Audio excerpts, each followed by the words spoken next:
When we're budgeting for Christmas, sometimes we forget to take into account the costs of wrapping. It may seem like a small cost, but like any small cost, it can add up quickly.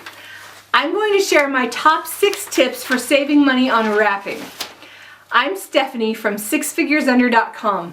Welcome back to our Frugal Festivities series, where we're sharing 25 days of Christmas cheer on a budget.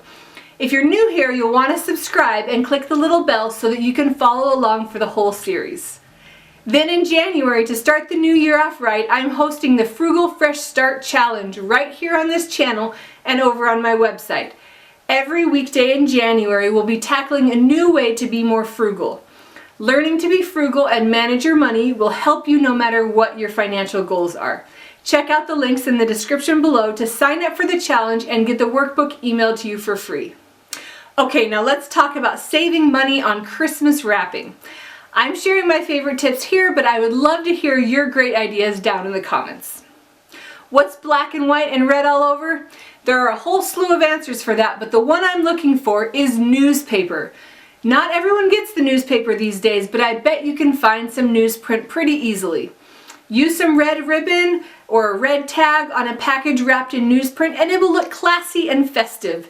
This is especially great for those big packages that are wrapping paper hogs. Tip number 2, make your own. A couple of years ago, someone gave us big rolls of paper. It's actually newsprint that's not printed on. They got quite a few rolls for a project and shared the leftovers with us. Give the kids some festive colors of paint and they will turn huge sheets of paper into lovely wrapping paper. And it's got a personal touch. Tip 3, clearance.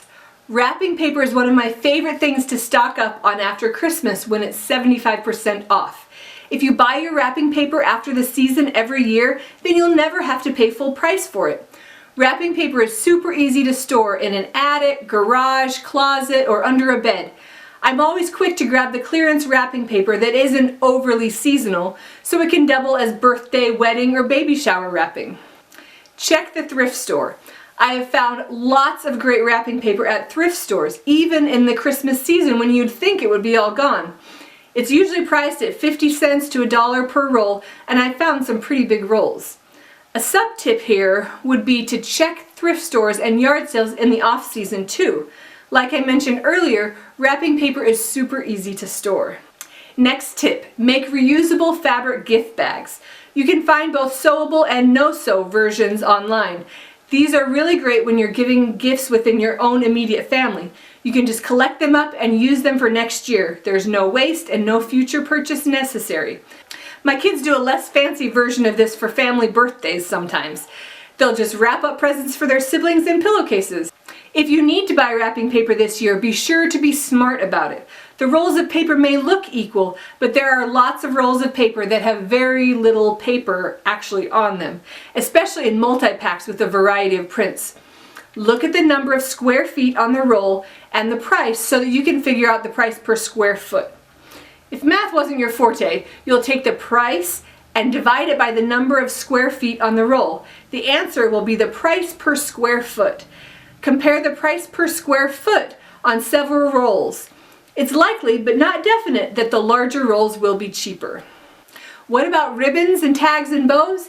If they're necessary for your wrapping style, you can use many of these same tips for ribbons, tags, and bows. And don't be afraid to reuse bows from year to year.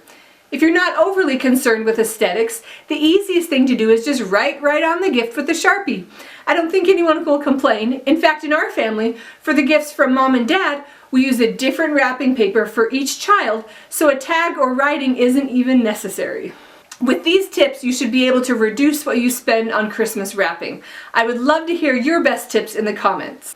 Remember to subscribe so that you can follow along with our 25 days of Christmas cheer on a budget, and don't forget to sign up for January's Frugal Fresh Start Challenge so we can rock the new year together. I'll see you tomorrow.